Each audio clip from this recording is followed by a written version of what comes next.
ambayo imetoka ipo kwenye kiasi chake na inafanya vizuri, mapokezi yamekuwa makubwa. Matarajio yalikuwa kwa kiasi gani kwa upande wako?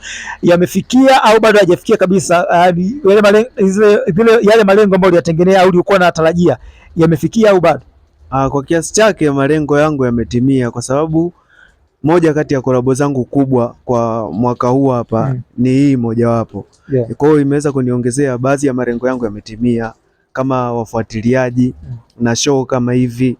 Inshallah tu Blaza J Smith. Changamoto gani ambazo umekutana nazo pengine kwenye kutengeneza ile kazi ilifanya mpaka pengine uone kama mbona kama hii inaweza ikanikanisha tamaa kabisa kwenye kuhakikisha kwamba hii project inakamilika? Changamoto kubwa kwenye audio sikupata sana. Changamoto kubwa ilikuja kwenye video, kwa sababu kwanza tulikuwa tunashoot usiku, afu Vixen alikuwa wanakaa mbali sana. Kwa hiyo yani changamoto kubwa ilikuwa kwa Vixen.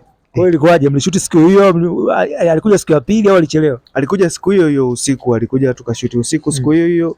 Pia kupata bajaji sasa kwa kurudi kwake huko kwao ndo ilikuwa issue. Okay, neno lako sasa kwa mashabiki wako na neno lako kuhusiana na hii siku ya leo ambayo tumekusanyika kwa ajili ya kuweza kusherehekea kwa pamoja siku ya Pasaka, na by the way ni siku ya kusherehekea tukio kubwa la kimuziki Iringa. Neno langu ni kwamba waendelee kutusapoti kama walivyokuja leo kwa wingi, na pia wanavyoendelea kutufuatilia kwenye mitandao ya kijamii na kusapoti muziki wetu, waendelee kutusapoti hivyo hivyo. Tunawashukuru, hatuna cha kuwalipa jamani, kazi yetu ni hii muziki, mtusapoti hivyo hivyo.